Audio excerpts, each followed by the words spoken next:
Internet!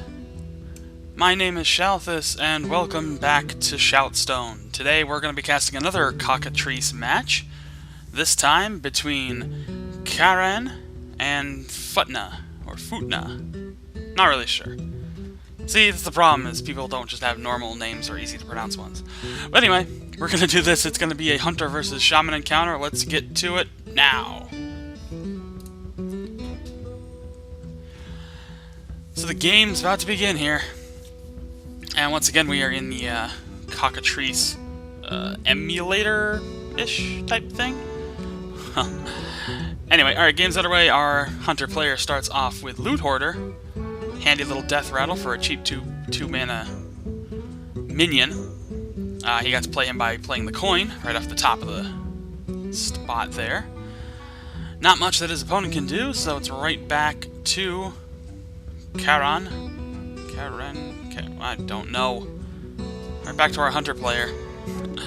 He's going to follow up by playing Novice Engineer. His battle cry is that he gets to draw another card, and he's going to do a quick couple damage to Thrall.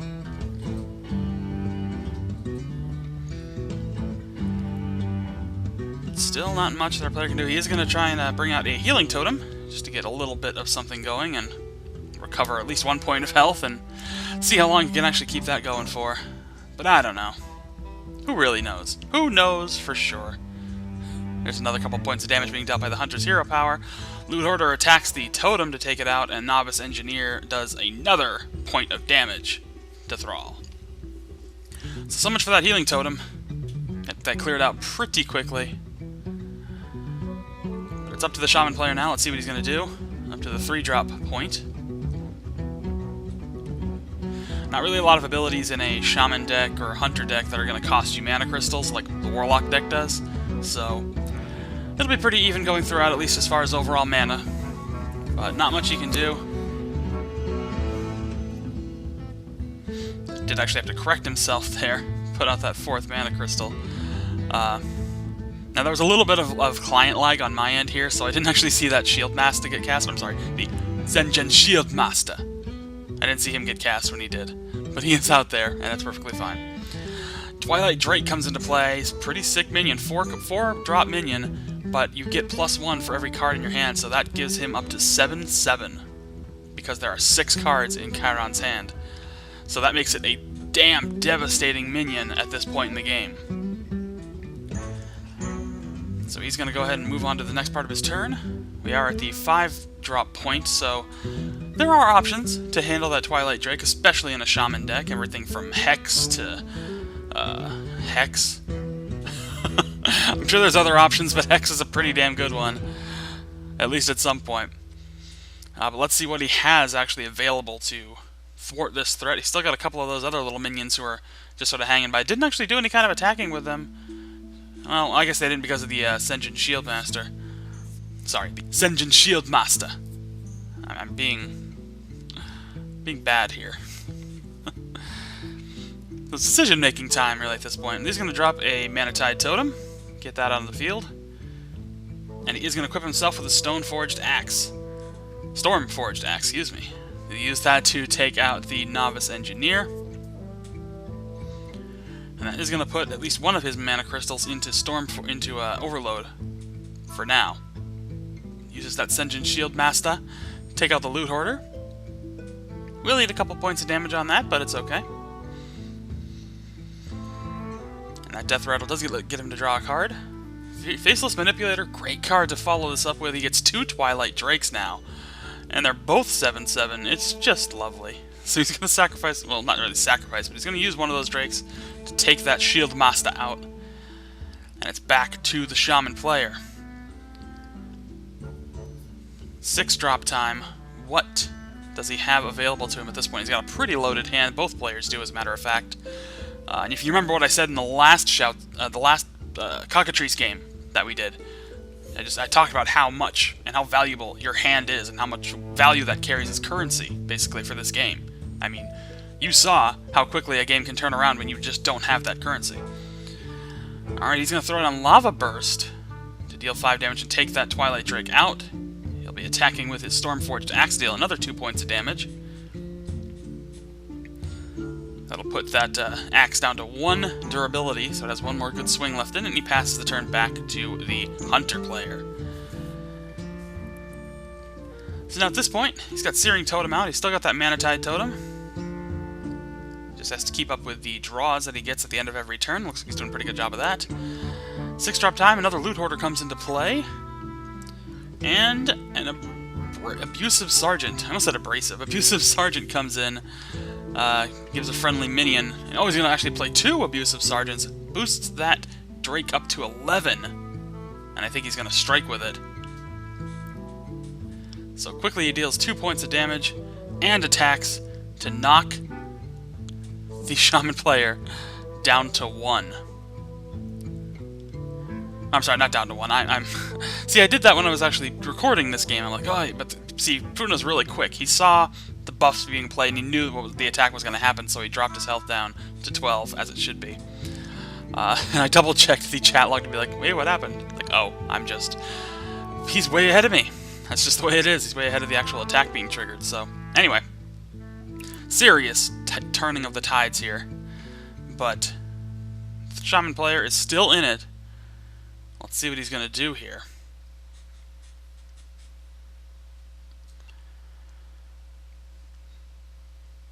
There's a few different choices. There's still quite a few minions on that side of the field. None more threatening than that Twilight Drake, however. But the benefit of that Loot Hoarder is still pretty substantial. Anytime you basically improve your opponent's ability to add cards to their hand, it's not a pretty thing. Well, here comes Hex. Again, that's what I said. Great way to deal with those Twilight Drakes, and it is, in fact, a great way to deal with it. So he'll turn that Twilight Drake into a Froggy. And he will use his axe. He'll finish his axe off, but take care of the frog. So now we're down to 2 Abusive Sergeants. Well, 1 now. Trades off his Searing Totem for that. And casts Forked Lightning. And that will be it. That'll take care of the minions, and we have a pretty clear field right now. That's going to turn the table back over to the Hunter player. So at this point, all we got out there is just that Mana Tide Totem. It's still pretty useful, especially when you're trying to keep a high amount of cards in your hand, but other than that, it's not really much of a threat unless it's buffed, obviously. But let's see what he's going to drop. Tracking goes down. He's going to get the ability to peek the first 3 cards of his deck just to see what's in there, and he gets to keep 1 and discard the other 2. Beautiful thing about a Hunter deck is that you do have a few different secrets you can throw into play, and that will keep you very much alive. He's going to drop a Savannah Highmane, pretty sturdy minion with a great death rattle that drops 2 2/2 hyenas when it dies, if it dies, mind you. Let's see how he's going to respond.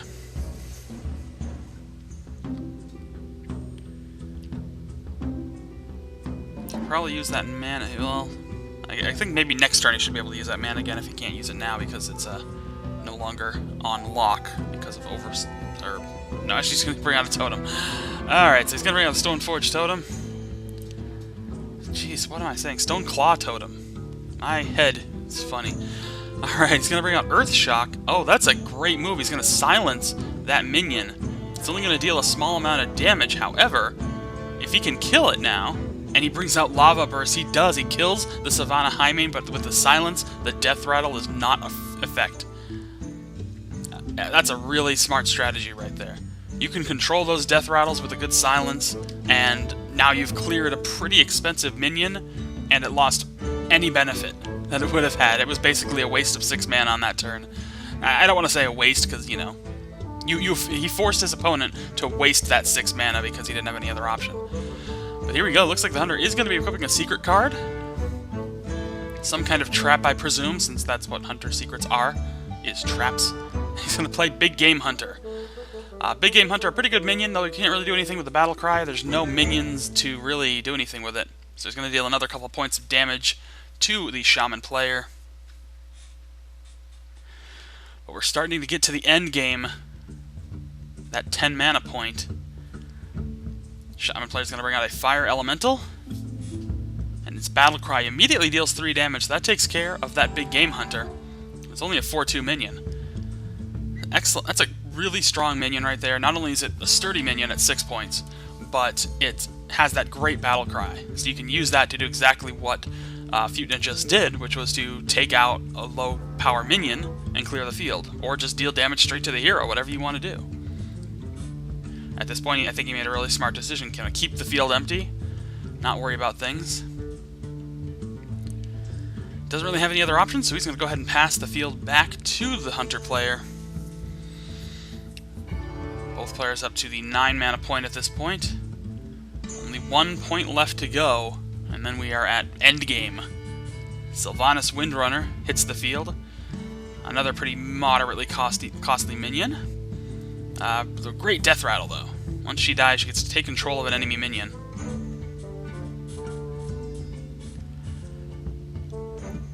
We'll have to see. Oh, he's just going to drop a second secret. Alright, so we have 2 secrets in play right now for the Hunter player, and he's going to go ahead and fire a shot off at Thrall. Drops him down to 8 health. It is tilted heavily in the Hunter player's favor, but as we know, that means nothing. That doesn't mean a dang thing. And here we go, Hex being thrown out there. It's going to go ahead and Hex Sylvanas. Now, with doing that, her death rattle is no longer a problem because she's been turned into a frog with taunt. So her other abilities don't factor anymore. She's literally been transformed into something else. So she is no longer Sylvanas Windrunner. So that's the perk of a card like Hex, or Polymorph for a mage deck. Alright, using Bloodlust, that's going to increase the attack by all of these minions. Going to use the Stoneclaw Totem to attack the minion, but triggers Freezing Trap, and that's going to send that minion right back into the hand, and it's going to increase its cost. Now, I guess it's a little bit tricky because it's a totem that got affected by that, and not actually an actual minion, but he is going to keep it stored nearby. Going to use that Manatide Totem, which will have the +3 attack, to finish off the frog and clear the field again. And here comes the Fire Elemental dealing 6 points, but I think that may have triggered the other trap. There's not a hasty... no, actually, never mind. There is a hasty reaction. But it does trigger the trap anyway. That is an explosive trap. Hero's attack is going to deal 2 damage to all enemies, so spreading the wealth. 2 damage to Thrall, 2 to that Manatide Totem, and 2 to the Fire Elemental. That drops the Manatide Totem down to 1 HP. The Fire Elemental is down to... getting a little chaotic here. The Fire Elemental is down to 3 health. And Thrall clinging to life with 6. And now it's back to the Hunter player. All of his secrets exposed, his field is clear. But we have officially reached endgame. So this is the interesting part. Let's see how these players respond when they're both in the endgame scenario.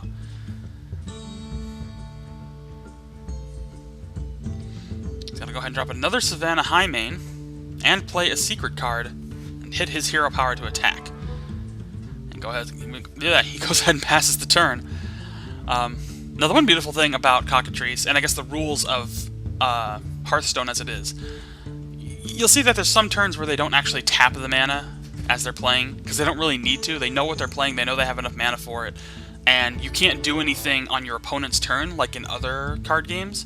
Like other card games have instants, and they have, you know, things like that. Well, just to catch up on the game here, another Freezing Trap exposed sent that Fire Elemental back into the hand, will increase its cost by 2, and here comes Alakir the Windlord. That is a sick card, with Wind Fury, Charge, Divine Shield, and Taunt. Wind Fury means it gets to attack twice. Charge means it gets to attack as soon as it's played. Divine Shield means that when it's attacked, it doesn't do any damage, it just breaks the shield, so it has to be attacked twice before it actually takes damage. And Taunt, well, we all know what Taunt does, makes it the target of damage. So that's a pretty nasty minion. And it's a great one to have in there. So it does deal at 6 points of damage thanks to Wind Fury, and now we are down to a 13-4 game. What did I say? Never count out the player on the back foot. And he's going to respond with Alakir. It's alright. But yeah, like I was saying about instant cards, you don't get that in Hearthstone, but in other card games, you can play cards in response to your opponent's move while it's their turn. You can't do that in Hearthstone, so they may not tap their mana because they don't have to. It doesn't really matter. You know, in the real game, the mana crystals are just burned out for the turn, and then they come back to life when it's your turn again, you know. But anyway, alright, so... turn is still on the Hunter's side. I guess he's trying to debate what he wants to do at this point. It's kind of a tricky setup here. Whatever attack he makes first, I mean, it's basically going to be if he tries to attack Alakir, I mean, he has to attack Alakir with any of his minions at least. It's got taunt. If he attacks with Alakir, the first thing's going to just break the shield. And that's really it. I mean, I guess in theory he could attack with Alakir first, break the shield, and then follow up with that Savannah Highmane. But Alakir just entered the field, so he can't actually do that yet. But if they last the next turn, he might have that option. So right now, he doesn't have much he can do. I don't know if he's actually going to attack with that Savannah Highmane and risk taking any points of damage. He could just attack with his hero. That bypasses any kind of taunt, of course, and that'll just do another 2 points of damage, which will put the Shaman player in a pretty tough spot, because they'll be knocked down to 2 HP if he decides to do it. And he is, yeah, he's really thinking about this decision, because it is kind of tricky. I think at this point, his real only decision, yeah, he is going to attack with the hero. That's really the best decision he can make at this point. I wouldn't attack with any of the minions quite yet. Next turn, if everything's still alive and everything looks the way it does now, then absolutely I would attack with Alakir to break the Divine Shield, follow up with that Savannah Highmane to finish off Alakir, get it out of the picture, and then see what else you got. But that would be a good way to finish him off. Or, you know, you can use other spells if you happen to have them. I'm just presuming this is what we are dealing with, what you see here. That's what I'd say. But we'd have to work with that. So, alright. Healing Totem hits the field. That's at least gonna put Futna up another point, so he can't just be finished off by the Hunter's Shot. So that'll spare him at least that one turn. He's still got those 2 minions that are stuck because they've been frozen trapped. I guess this is where hit with the freezing trap, and that means that their costs are increased. Yeah, basically just trying to debate how we want to attack here. At this point, both of those Alakirs have their Divine Shield. So any attack initially done here, or at least the first attack that's done, if it's done on Alakir, is just going to break that shield. But let's see, he's going to drop the Unbound Elemental, which means any card that's played with Overload on it does increase its power by 1/1. And yet there goes Forked Lightning that does have Overload on it. That'll deal 2 damage to 2 random minions. Obviously there's only 2 minions. Now in this case, Alakir will take no damage. There was actually a little mistake here made by the Hunter player by taking the damage off of Alakir. This just means his shield is broken. So, Savannah Highmane down to only a couple HP, but Alakir still at full health because of the Divine Shield. Now it's just a matter of, there's still 4 mana to go. He's got a loaded hand. Here, look at the situation we're in right now. This is almost identical to what we were in the last Cockatrice game I cast.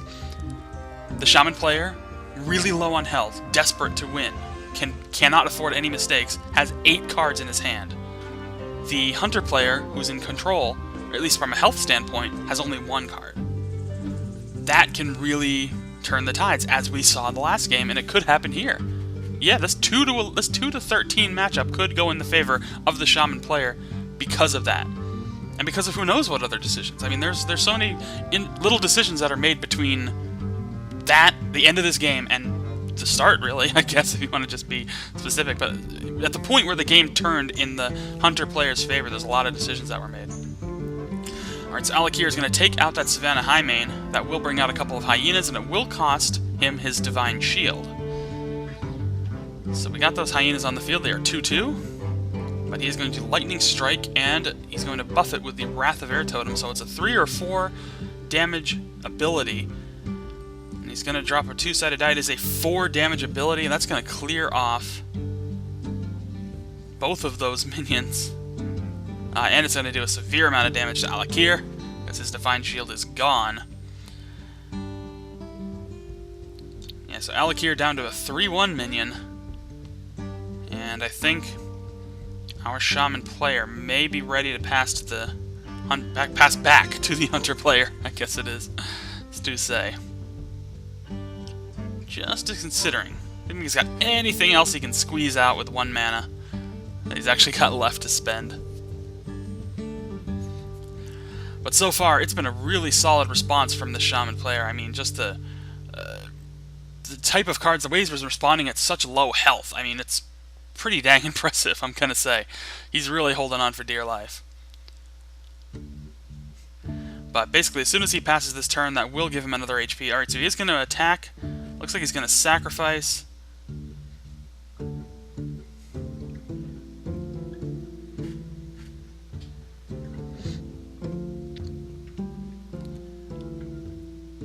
Alright, so he does take out the Alakir. I'm not sure why... Yeah, I'm not really sure why his own Alakir didn't die on that exchange. I think it should have. I'm not sure. Either way, he's going to throw down tracking. He's going to do some hero damage that brings Futna down to 1 point. That means he has to win this game on the next turn, or heal himself beyond 2. Because if he passes the turn back to the Hunter player, it's game over. So he does play tracking, gets a card out. Let's see what he actually decides to play on the field.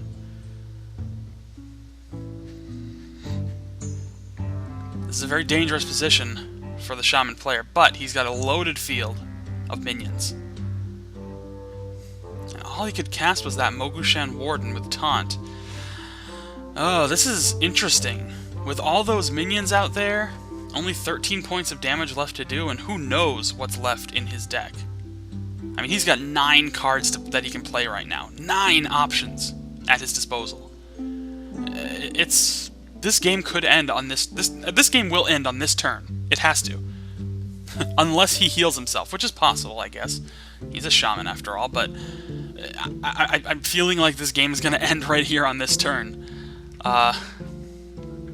Either if the shaman player either takes care of business, because not only does he have to do that 13 points of damage to the player, but he also has to take out that Mogushan Warden. I believe he's burned both of his hexes, so he probably doesn't have that in his deck anymore. But he is going to drop a Blood Mage Thalnos, and that will give it a +1 spell power. It does do a lightning bolt, 2 lightning bolts. Oh my, okay. And he will buff them both, so they will each do 5 damage. That is 10 damage going straight to the hero. Oh my, okay. So that's going to be a 10 damage hit. Now, the game is really interesting, because now both players are in dire straits. But let's see what we get here. Tapping another couple mana. Tapping all of his mana. We'll have to see what he has to cast. He's going to use that Unbound Elemental to attack, and there it is! That's it! He takes the minion out, he attacks with Alakir, and he attacks with the Stone-Forged Axe. GG to the Hunter player. See what I mean? Don't you just love it? These were just 2 random games I found on Cockatrice and decided I was going to hang around and record it, and then cast it. And you see what I mean? It is such a good game. It's so much fun to watch, and I hope you've enjoyed the cast. Really fun players to just watch participate. So congratulations to Futna, or Futna, or however you like to pronounce your name. A well-played, outstanding game. Probably some decisions he could have made, our Hunter player could have made to maybe pull this game out, but it got down to the point where, again, the cards decided this game. The amount of cards and the amount of options, I think, just decided this game. That's what it comes down to. If you can make a deck that can give you lots of options, that will help you win this game most times. Not all the time, but most times. Anyway, that's going to do it for this episode of ShoutStone. Thank you so much for watching. Again, if you really enjoyed this, please subscribe. If you like this video, go ahead and click that little thumbs up like button. Let the world know that you really enjoyed this. If you have any thoughts or any suggestions or questions, drop them in the comments section below. And of course, you can find us on Facebook and Twitter. Links are in the description below. Again, I sincerely appreciate your viewership. If you do want to support the show, that little link at the very top of the description lets you be a patron. Just click that and it'll describe everything for you. But again, thank you so much for watching. We will see you all next time.